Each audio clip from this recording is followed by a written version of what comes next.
Gente querida, estamos aqui na nossa terceira reunião de organização, eu já ia dizer, da pós-graduação Artes Manuais para a Educação, mas não é, e não é. Por quê? Porque essa atividade também faz parte das atividades que sustentam as pesquisas das nossas pós-graduações. E essa atividade é Fórum Artes da Casa. Vamos lá. Como vocês chegam? Começo eu. Tu queres que eu fale já sobre o que tenho feito? Sim. O que resolvi trazer hoje para vocês, até para... Então, eu trouxe este livrinho, que diz assim, Me Home, que foi escrito por uma tatuadora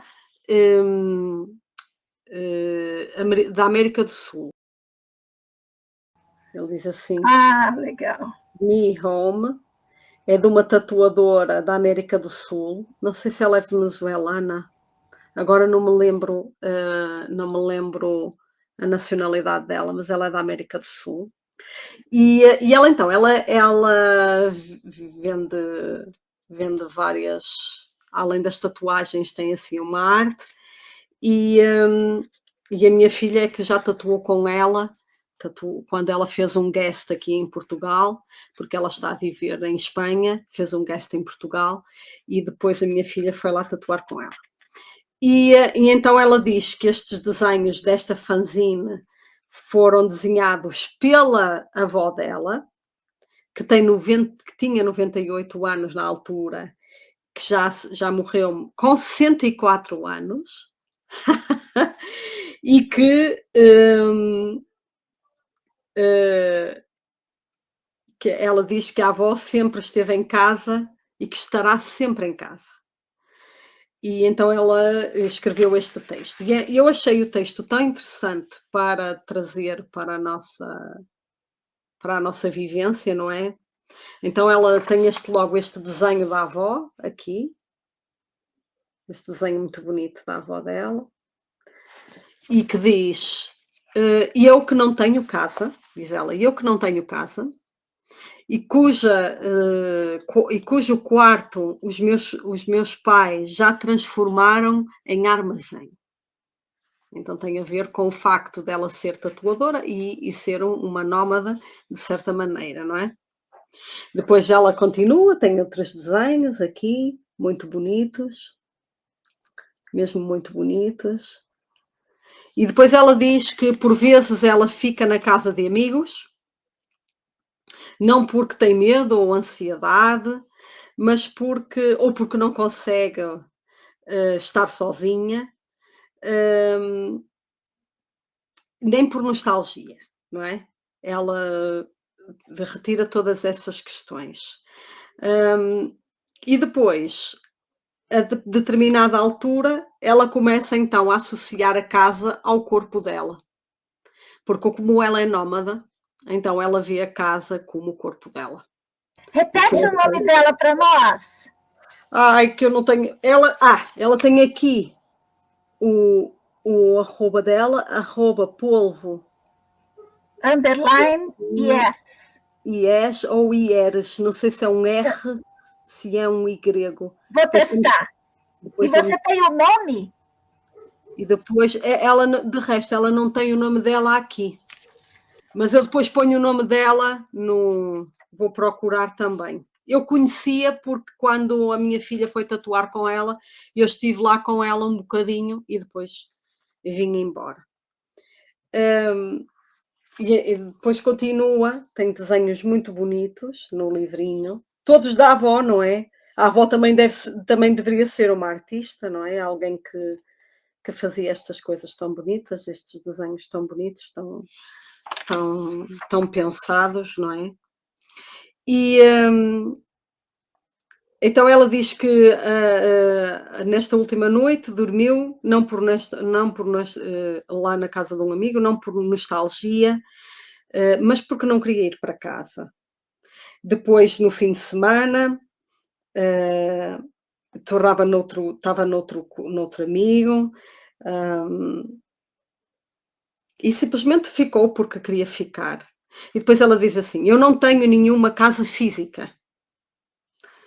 Hum, e compreendeu, não é? Compreendeu que tem que, aprender a carregar-se a ela mesma, porque ela é a sua própria casa.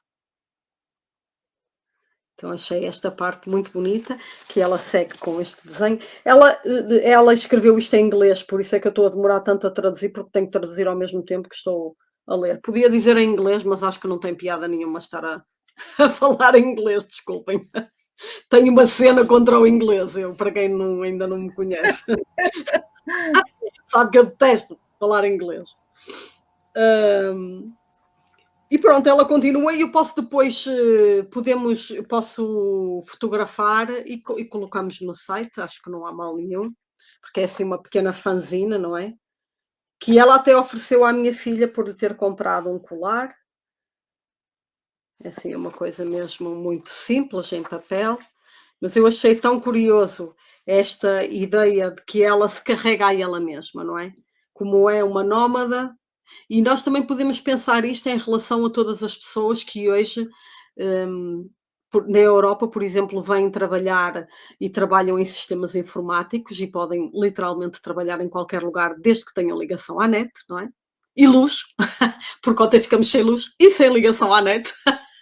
Portanto, essas pessoas não trabalharam, não é? Aliás, tenho assim a minha amiga de estágio, que é brasileira e que está a trabalhar online ainda com o Brasil, e não pôde trabalhar porque não tinha ligação à internet. Nós ficamos mesmo off, portanto, ficamos sem luz. Houve pessoas que ficaram sem luz e sem água, e ficamos todos também sem rede. Portanto, não tínhamos rede telefónica, não tínhamos nada. E muitos de nós já não têm rede analógica, portanto, não têm telefone fixo. Portanto, eu nem me lembrei que podia ouvir as notícias na rádio. Passei o dia sem ouvir rádio, sem ver nada, não sabia de nada. Enfim. E pronto,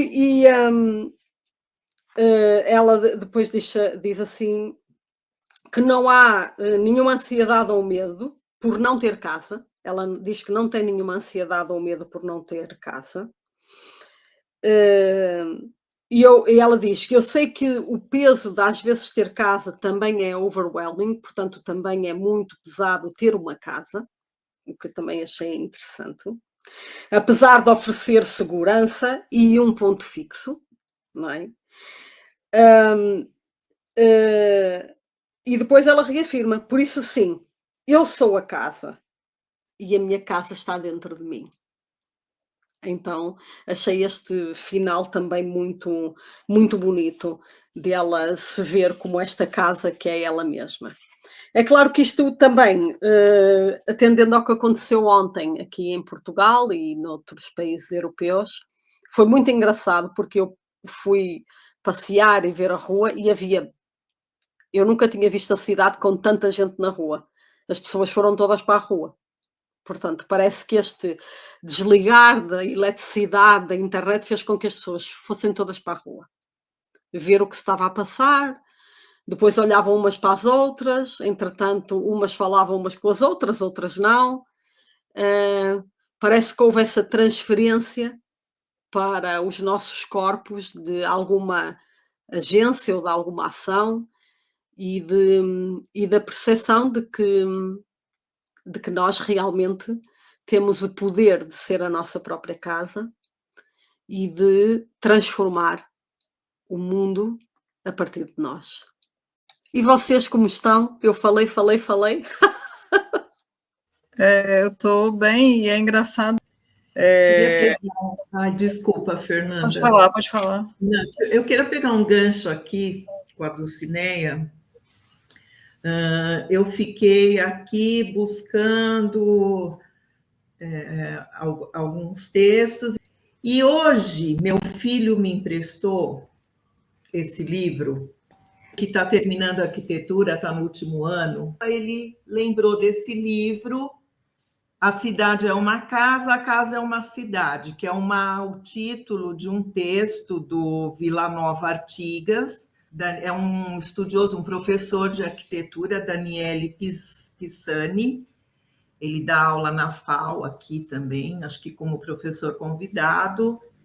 E aí eu estava folheando aqui o livro, e a Dulcinea falou uma coisa que eu acho que faz um link com o que eu li, um pouquinho que eu li aqui no livro, que ele vai falando, então, a casa é a cidade e a cidade é a casa, e aí ele vai buscar lá na história, assim, desde da primeira construção de casa, por conta das pessoas se reunirem em torno do fogo, foi isso que fez com que as pessoas se aproximassem e fossem percebendo, né, a vantagem de estar próximo um do outro, e a partir daí que se deu a linguagem e a construção de um abrigo, de uma casa. E você falou, Dulcinea, que ontem vocês não tinham a energia, tal, você foi para a rua e as pessoas para a rua. Aí você traz uma coisa do corpo, né? Esse corpo, casa, mas eu acho que a partir daqui desse texto também dá para entender um pouco, e traz assim, exemplifica isso, de como a cidade é casa também. Então, ir para a cidade.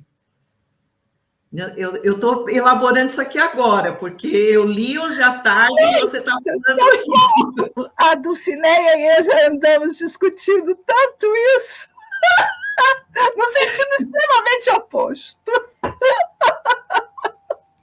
E aí isso, e me deu vontade de ler todo o livro, de ver todo esse caminho que esse arquiteto italiano aí faz, de buscar lá no século II textos falando sobre cidade, sobre habitar, o habitar, a coisa. E também entrei em contato com um texto que traz um arquiteto português, Toyo Ito. Ele é vivo ainda, já é um senhor. Ele fala de uma arquitetura fluida e vai falar do vazio e da importância do vazio e do desfazer limites quando ele vai pensar na construção de uma casa. E aí ele vai trazer a questão do vazio com a interioridade, e o que eu achei muito bonito é que ele vai falar da sacralidade do ambiente doméstico. Então, ele traz a noção do vazio, de um entre, né, daquele conceito do mar japonês, e que ele vai falar que esse vazio, esse entre, é um espaço de transição, é um momento de transição, e aí ele é nesses espaços da casa que vem a noção da sacralidade do doméstico, e ele fala dos gestos da casa, dos gestos que acontecem. E traz a questão da casa, a casa de chás, dos gestos. Não aprofundei ainda mais a leitura, mas achei muito... Nós temos uma aluna da pós-graduação Artes Manuais para Educação, que o TCC dela tem a ver com essa gestualidade, exatamente então, essa. Eu acho que eu vou recuperar para ver se eu te mando. E ele fala dessa, assim, que ele busca, né, quando está pensando na construção, na casa, conciliar os desejos e as emoções de quem vai habitar a casa. Então, ele tem que olhar. E aí que ele faz, né, esse paralelo do vazio com a interioridade. Ok, muito bem. Posso falar? Porque eu tinha outra coisa para partilhar, e entretanto, quando a Cláudia falou, eu lembrei-me e é assim uma coisa mais pessoal e que eu acho que vocês também vão gostar. Em relação ao que a Cláudia disse, pois fez-me repensar aquele nosso encontro sobre a cidade, não é? Que nós já falamos e que ainda não está no ar. E foi muito interessante ela ter trazido esta questão, porque eu também senti isso, ao ver tanta gente na rua, de repente, não é? Ao ver tanta gente na rua, uns a passear, outros a irem à mercearia e a trazerem sacas de fruta, outros a fazerem fila para irem ao Mini Preço e ao Lidl buscar papel higiênico e água, sabe-se lá porquê, não sei. Houve uma certa loucura que passa nas pessoas nestes momentos, sobretudo quem está em ambiente urbano, que eu acho que há muito mais pânico e stress para quem está em ambiente urbano. Mas depois, ao mesmo tempo, havia de facto muita gente a passear só, porque foi para a rua, pronto. E então eu olhava para as pessoas e havia quase que um reconhecimento de que estávamos todos a viver o mesmo. E acho que isso foi um momento muito interessante para mim ontem, quando saí à rua e percebi isso. Portanto, a Cláudia trouxe de facto aqui uma ideia que está em contraposição a outras, é verdade, mas que tem a sua razão de ser, também tem a sua razão de ser. E em relação ao que eu queria partilhar, até muito rapidamente, porque também já estou a falar muito e a retirar tempo a vocês, não é? Eu nesta Páscoa fui à aldeia. E então, antigamente, quando eu passava a Páscoa na aldeia, fazíamos sempre um bolo tradicional, que são os folares transmontanos. E a avó do meu marido tinha um forno grande, um forno que funcionava em termos comunitários. As pessoas, durante 2 semanas, poderiam ir lá ter com ela, pagavam-lhe, e ela amassava os folares e cozia. Portanto, ela tinha várias tarefas, portanto, amassava, metia dentro do forno, retirava e sabia, digamos assim, as receitas. E infelizmente portanto, nem a família do meu marido, nem eu que vi muito deste processo tradicional ocorrer, ficamos com a receita. E portanto, hoje em dia não sabemos como é que havemos de fazer aquilo. Mas eu, como sou assim muito tradicionalista e queria muito voltar ao forno ao fim destes anos todos com o forno fechado, disse ao meu marido: epá, e se a gente fosse e tentasse fazer os folares? E então fomos, e quando eu cheguei lá, a primeira coisa que eu tive que fazer foi limpar. E limpei o forno durante 1 dia e meio, porque estava cheio de teia, cheio de terra, cheio de sujidade, cheio de tudo, as paredes todas sujas, tudo sujo. O lugar da lareira, não é? Porque aquilo é um forno tradicional, um forno a lenha grande. O lugar da lareira tem o forno, mas tem também uma lareira ao lado para as pessoas se aquecerem, para as pessoas fazerem caldos, enfim. Estava ainda com as últimas cinzas que já se tinham transformado em terra, portanto a própria cinza da lareira tinha-se transformado em terra. E naquele processo eu só pensava como aquele forno, naqueles dias, foi a minha casa.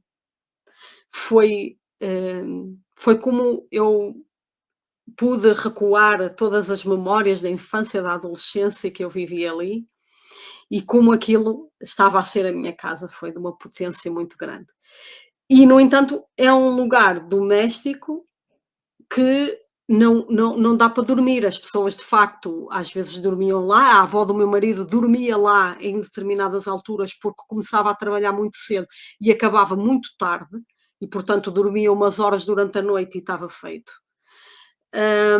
Mas não tem uma cama, não é? Aliás, e depois também foi muito engraçado. Porquê? Porque era um lugar ocupado exclusivamente por mulheres. Tanto é que ela, antes de falecer, ela tinha muita vontade que a filha ficasse com o forno, e a filha ficou como uma das herdeiras do forno, mas neste momento quem herdou o forno foi essa filha e mais 2 sobrinhos, um deles é o meu marido. Portanto, ficamos Mas eu também fiz fim-capé, queria muito ficar com o forno. Fui eu que andei lá a picar toda a gente, nem pensar, nós temos que ficar com o forno e tal.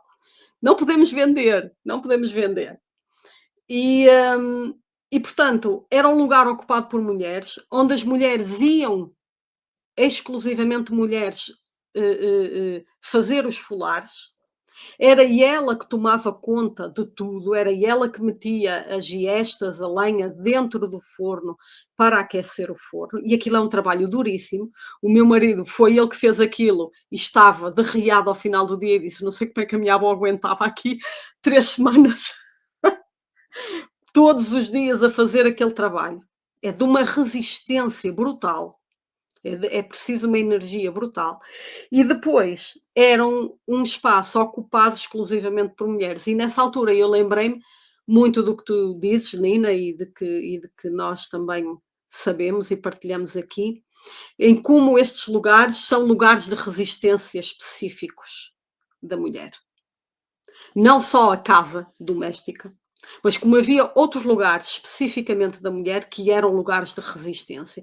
Não só de resistência ao próprio patriarcado.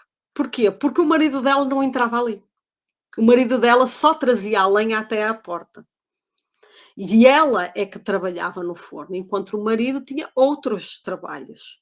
Aquele era um lugar exclusivamente dela. Então, claro que também foi interessante ter o meu marido a fazer essas tarefas e, no fundo, partilhar um pouco com o mundo masculino aquilo, e ele também ver como era exigente esse trabalho, perceber como é que a avó aguentava, como é que a avó fazia todo o dia a enfornar, porque depois o meu marido sabia quantos pães grandes aquilo dá 37 pães, ainda é muita coisa. Portanto, temos até o léxico, enfornado. Enfornar, exatamente.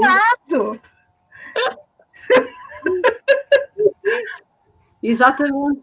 Portanto, você aqui tirou fotos? Eu tirei fotos. Ai, mande as fotos, porque eu vou ilustrar tudo isso aqui que você está falando, eu vou colocar fotos.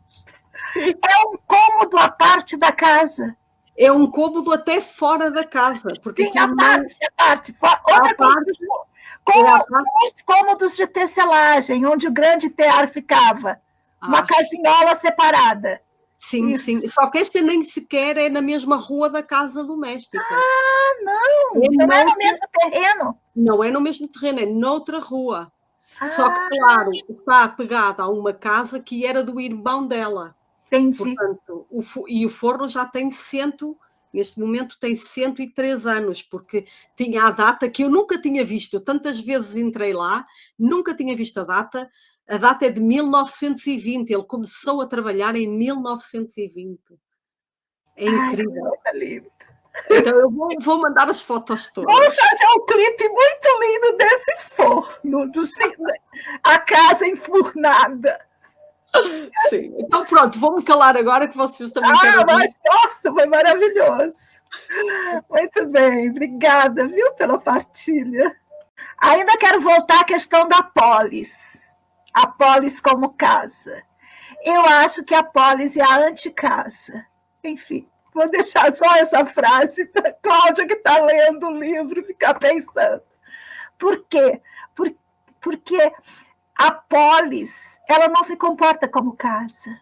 Pelo contrário, até mesmo se a gente for lá na Grécia, a gente vai ver que é uma dinâmica, é uma dinâmica polar. A casa, o oikos, a polis.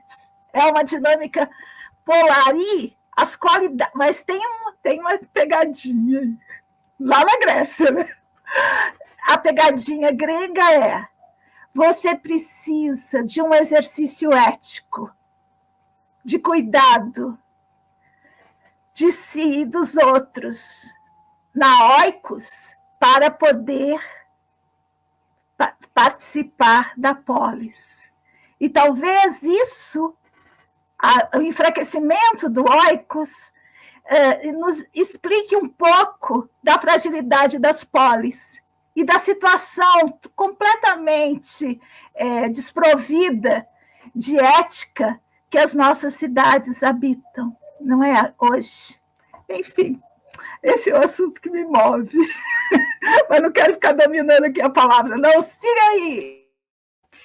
Aí a Cláudia trouxe isso da casa, né? E eu lembrei que nesse livro da Filosofia da Casa, que a gente estava conversando, né? No outro encontro a gente falou, que é o próprio, né? Está aqui também.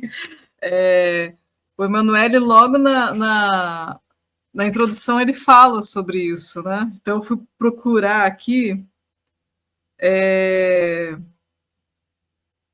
Ele coloca algumas coisas assim. Deixa eu ver se eu acho aqui. Todas e todos fazemos de conta que não sabemos. É porque, na verdade, só acho que para contextualizar, né? Ele começa falando que a filosofia, quando ela começou né, nesse processo, ela esqueceu da casa, ela foi para a cidade para poder, né, existir e não entrava na casa, né? Então foi um pouco isso. Sim. Aí, todas e todos fazemos de conta que não sabemos, mas nenhum de nós mora realmente em uma cidade. Ninguém pode, de fato, porque as cidades são literalmente inabitáveis. E aí ele vai trazendo isso, né? Porque ele fala que a gente faz o retorno para casa. Cedo ou tarde, no entanto, teremos de voltar para casa, porque é sempre e apenas graças e dentro de uma casa que habitamos este planeta. Que é o Planeta Casa, para lembrar o nosso querido Papa Francisco, que acabou de falecer, que chama a casa, a nossa casa comum, ele chama o planeta. Aí, na hora que a Cláudia colocou isso, eu lembrei de imediato, fui até pedir, que ele fala justamente isso, né? E como que eu fiz uma viagem recente e a gente estava numa cidade que eu fiquei muito bem impressionada, como que as pessoas nessa cidade, falou, mas lá é um hábito comum de se usar a cidade. Então, assim, eu e meu marido, a gente ficou, e os nossos 2 menores, a gente ficou muito impressionado com esse uso da cidade em si, dos espaços públicos pelas pessoas. E, ao mesmo tempo, me chamou a atenção das diferenças, porque aí eu estava nesse olhar também, das pessoas, porque lá também tem muita gente dormindo na rua. E as diferenças, assim, né? Então, eu olhava, as pessoas dormem debaixo das marquises, e de manhã cedo levanta e sai dali. Mas, assim, de uma maneira muito tranquila, com isso, inclusive, às vezes, de encontrar com o próprio comerciante do lugar e os dois trocarem, conversarem e tal. E, assim, eu não estou dizendo que isso é bom ou ruim, não é isso, assim, não é... Eu vou fazer uma digressão aqui, vou ler uma coisa que eu escrevi num grupo de estudos que eu faço parte hoje. É uma digressão total, tá? A polêmica era acerca da China. Então, está tendo um movimento de sinofilia em contraponto a uma sinofobia sempre existente. E aí estavam nessa discussão, aí entrou uma moça falando do genocídio da China, tal, aquelas coisas. E aí eu escrevi uma coisa que tem a ver com o que a Fernanda trouxe. Gostaria de denunciar o Brasil por sua política genocidária para a minoria da população de rua. Existem vários deslocamentos obrigatórios em muitos municípios e campos de concentração espalhados pelo país. Além disso, os solidários estão sendo perseguidos nas redes e nas ruas, intimidados ou proibidos de distribuir alimentos e agasalhos a essas minorias em risco. Dizem que no Brasil, coisa semelhante também acontece com povos originários expropriados de seus territórios e descendentes de escravizados que não tiveram nenhum tipo de reparação e foram abandonados à própria sorte nos grandes centros urbanos. Então, essa questão, por exemplo, lá na Argentina, é só questão de tempo. Deixa o presidente Vedete ficar mais tempo no poder, para ver se essa animosidade entre o comerciante e o morador de rua não começa a exacerbar. Então, é um problema seríssimo, a porofobia, que chama. E mais, ultraliberalismo. E mais, o aumento das populações matáveis. E mais, a legitimação dos múltiplos genocídios. Enfim, é isso. Gente. E é essa arquitetura que inaugurou lá na Grécia e que segue até agora, imperando, que a gente está submetido até hoje. Enfim, eu habito uns lugares esquisitos, mas é isso. Então, boa noite. Eu vou trazer o que eu tenho pensado e me incomodado aí durante... que é a questão do trabalho doméstico, né? Desse lugar de quem está aqui no manual, no trabalho. E eu fui lá no vídeo com a Manuela Dávila, que você compartilhou com a gente, Nina da Boitempo, e fui conhecer a Kollontai, que eu não conhecia, mas, enfim, passei o tempo todo conversando com ela, Vitor, eu acho, que estava lá, e, assim, cá de dentro de onde eu posso, onde eu alcanço, que é um incômodo, e é o que eu estou tentando buscar, que é a casa como um espaço coletivo. E aí é interessante ver que vocês, né, estão conversando sobre a casa enquanto cidade, né? Assim, a cidade é ou não casa. A cidade enquanto casa e a casa enquanto cidade. Muito legal. E assim, porque eu não vejo muita saída sem a gente não ter uma apropriação coletiva do espaço da casa. Não tem longe de dar uma resposta única para isso, sabe? Que é muito complexo, são várias coisas. Eu fico aqui nesse embate aqui da minha casa, de ampliar esse olhar sempre, mas... E aí, na conversa sempre, né, eles trazendo, deixa eu só colar aqui, que eles colocam, que a Kollontai, né, faz um trabalho que, enquanto a esquerda ela não tá aberta para as propostas e para os discursos feministas mesmos de abarcar essas questões feministas que têm a ver com o trabalho reprodutivo, com o trabalho doméstico, com o trabalho do cuidado, enfim.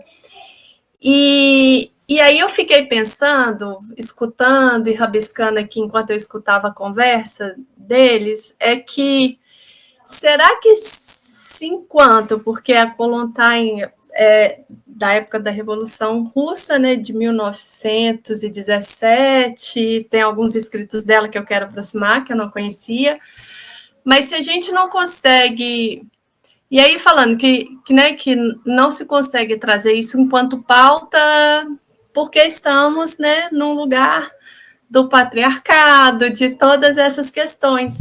E aí eu fiquei pensando nisso, assim, que talvez a minha luzinha acende na hora que a gente olha e fala, bom, realmente, enquanto na casa a gente não tiver os homens entendendo qual que é, né? E aí a Dulcinea traz o forno. Qual é o trabalho do forno, um trabalho e que isso tem tanto trabalho e valor e força, e aí quanto dele ou quanto todos os outros, e que se isso não for, isso realmente não vai, a gente não vai conseguir pautar isso dentro de outros âmbitos, dentro da cidade, enfim, o meu pensamento foi para aí, que por esse lado, assim, sabe? E Dulcinea, um adendo sobre o forno. Meu sonho é ter um forno. Eu tenho. E quando, já uns 15 anos atrás, isso, foi mais ou menos isso, que eu ainda estava namorando ainda. E eu fui a um festival em André-Quissé. André-Quissé é uma cidadezinha perto, não sei se cidade, vilarejo, perto de Três Marias, no norte de Minas, que foi onde o Manuelzão nasceu, que é o vaqueiro que trocou e todas as histórias com Guimarães Rosa. E lá teve um festival. E aí, nesse festival, a gente foi, ele ia dar oficinas e fazer registros de audiovisual. E ele foi registrar, dos registros foi da fazeção de biscoito para a festa que a Dona Olímpia fazia. Então, a gente acordou 4h30 da manhã, fomos lá, vimos ela limpar o forno, acender, amassar todos os tachos e tachos, assim, que ela tinha. E aí eu falei, esse ano que vem eu volto para aprender a fazer biscoito junto com ela. E no ano que vem, quando o filme foi estrear, ela já não estava mais lá. Ela já tinha deixado a comunidade. Mas, enfim, então eu fui nesse caminho. Muito bom. E sobre essa questão do coletivo e a casa sempre foi um ambiente coletivo, intergeracional. O que acontece é que a mesma máquina inaugurada lá na Grécia, que consolidou o patriarcado, e o capitalismo é uma expressão do patriarcado, a colonização e o patriarcado produziram a família nuclear, apartada do seu ambiente, expropriada da sua terra, avulsa para alimentar, para ser triturada nas máquinas da Revolução Industrial. Enfim, gente, é um babado só. E aí foi que as casas se tornaram dormitórios, porque eram mesmo camas quentes.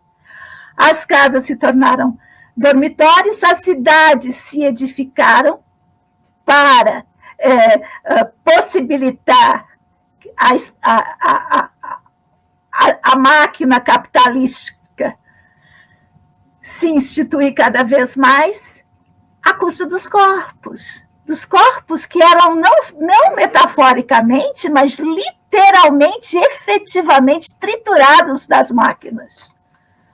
Não só nas máquinas que estavam nas cidades, mas também nos campos a produzir algodão, nas minerações, os corpos escravizados. Entende? É um combo.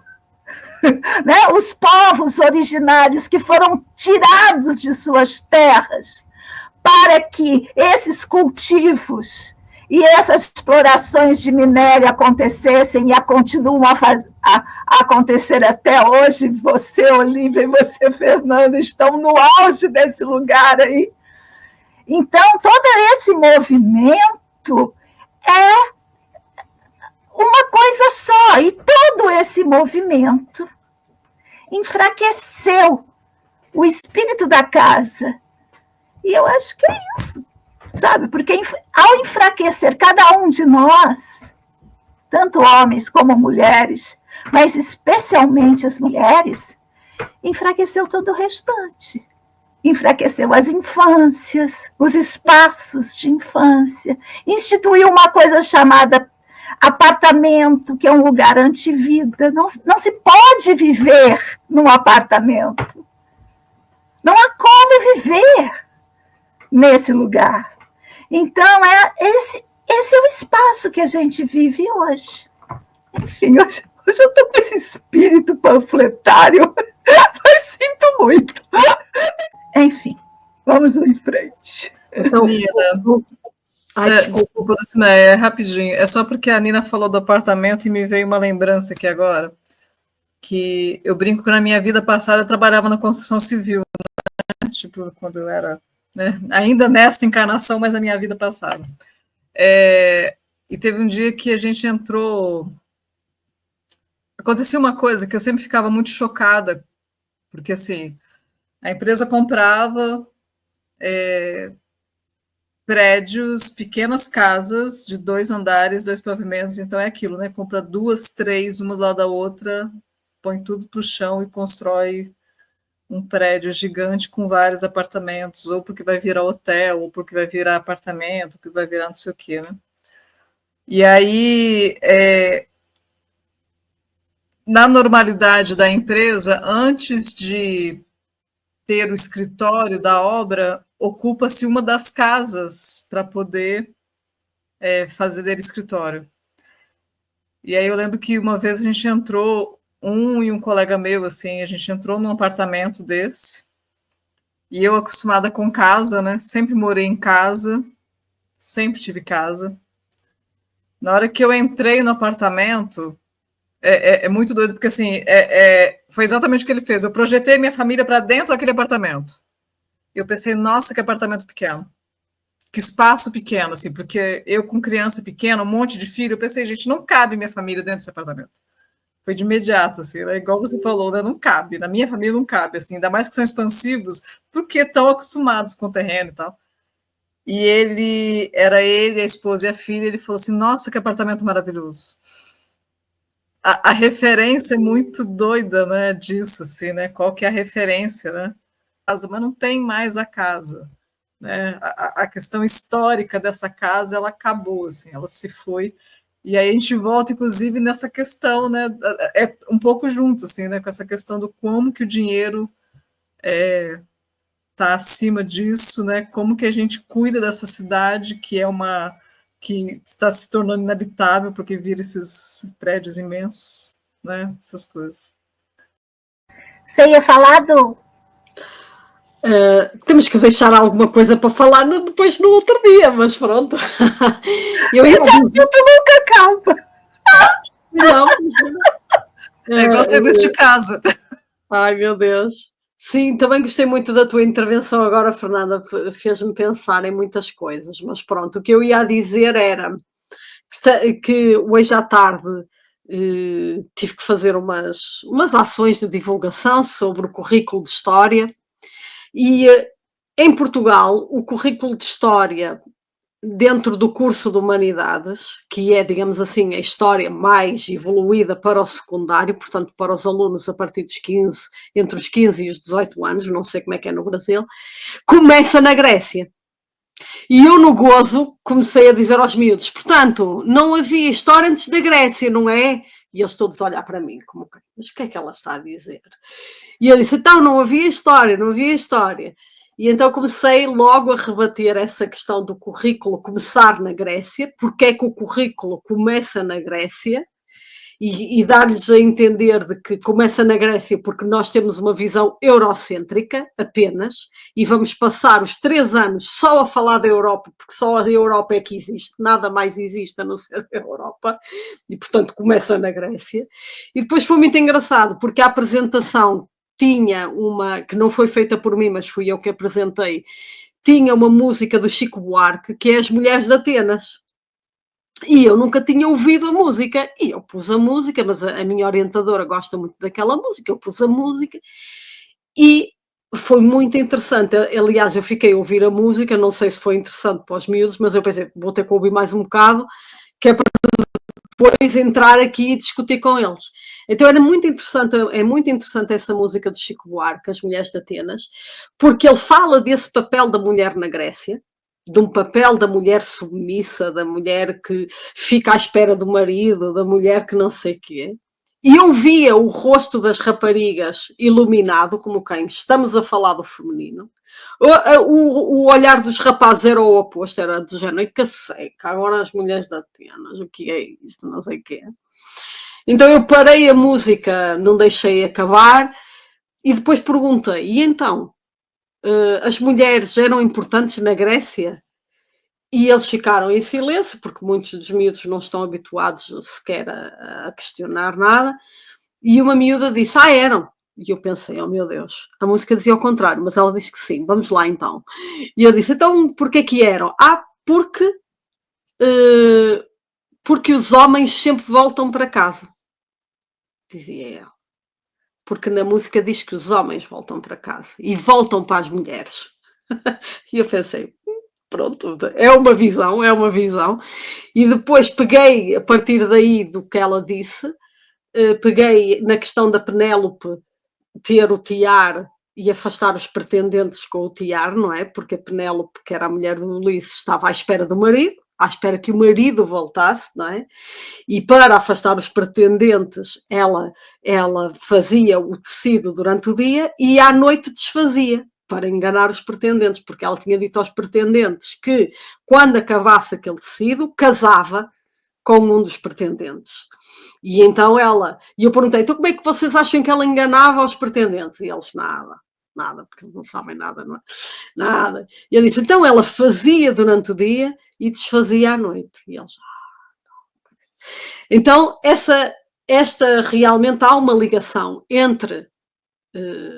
é aqui, e eu tenho a mesma opinião da Nina, não é? É aqui que começa este capitalismo. O capitalismo tem esta fundação na Grécia, só que claro que era diferente ainda, infelizmente ainda era diferente, só que ela depois, a semente estava lá, aquilo foi crescendo, não é? Podia ter crescido outra coisa, cresceu isto, ou nós fomos mudando para que crescesse isto, em vez de uma coisa mais saudável, porque havia já instrumentos de opressão da mulher dentro da casa.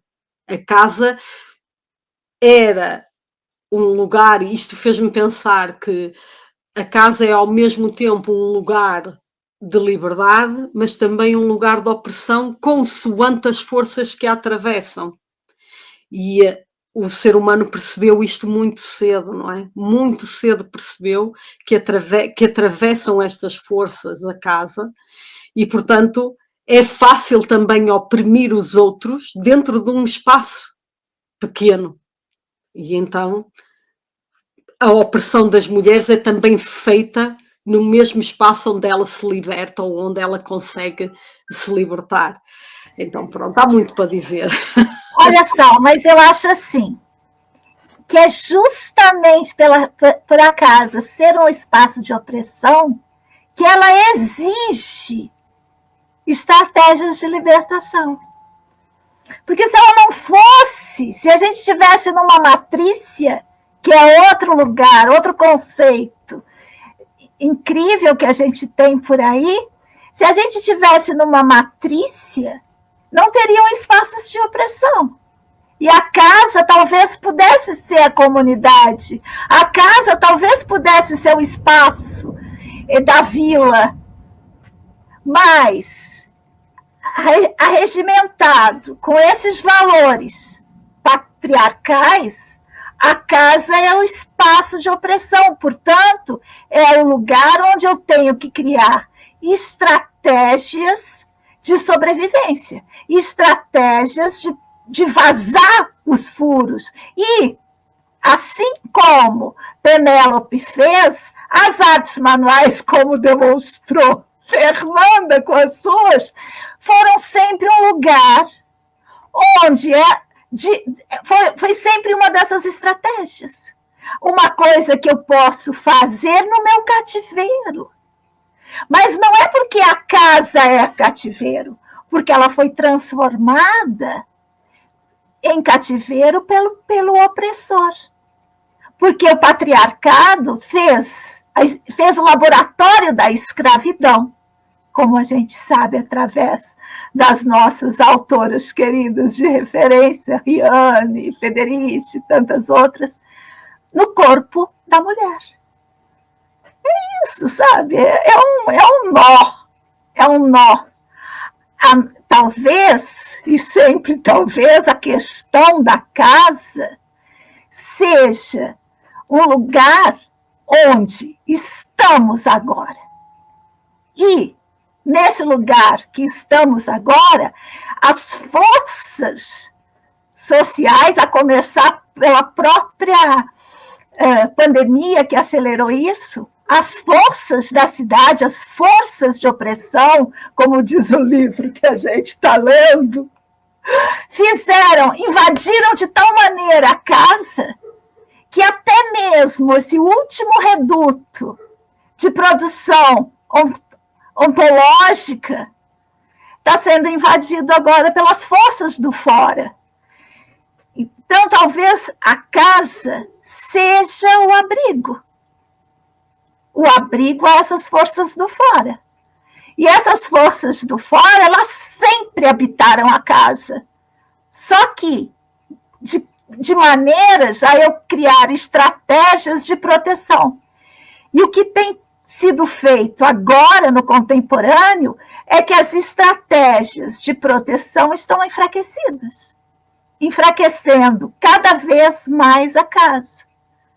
Por quê? Porque eu não tenho mais a possibilidade de ter uma casinhola no fundo do quintal, onde eu tenho meu forno, onde eu me enfurno, onde ninguém entra. Eu não tenho mais esse espaço. Eu não tenho mais o tempo. Por quê? Porque as estruturas do capital me espoliam de tal maneira, roubam de tal maneira a minha força de trabalho, que eu não tenho mais tempo de fazer um crochê, que eu não tenho mais tempo de lavar a louça e sentar na frente da TV, como Dona Inácia, minha personagem de uma história minha, senta e fica vendo ali Jornal do Almoço, Vale a Pena Ver de Novo, e fazendo o seu crochêzinho, seu bordadinho, seu ponto cruz. Então, o que a gente está passando aqui é, por um lado, tentando recuperar a imagem dessa casa da matrícia, essa casa da nutrição, essa casa do cuidado de si, essa casa abrigo, e, ao mesmo tempo, tensionando esse opressor que fez dessa casa matrícia um lugar de opressão, um lugar de espoliação de corpos, e essa casa do contemporâneo, que ela não é nem uma casa abrigo, nem uma casa de opressão, porque as mulheres estão muitas vezes em outros lugares, então terceirizam.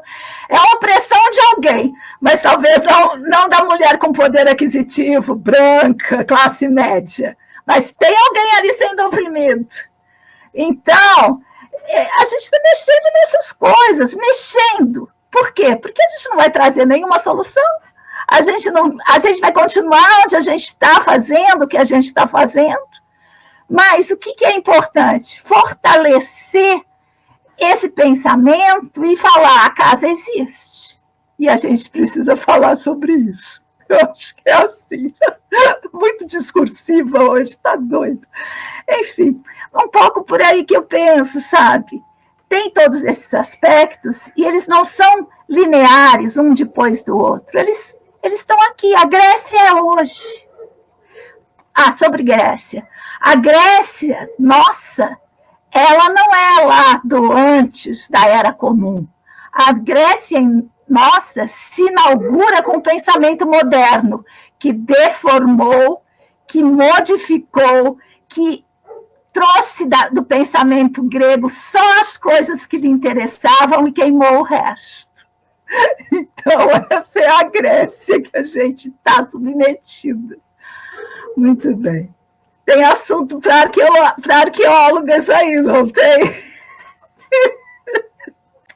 Então é isso, gente. Agradeço, vocês me alegram. É bom falar desse assunto, eu gosto. Um beijo grande, fiquem bem. Conto com vocês. Até a próxima. Vou desligar aqui.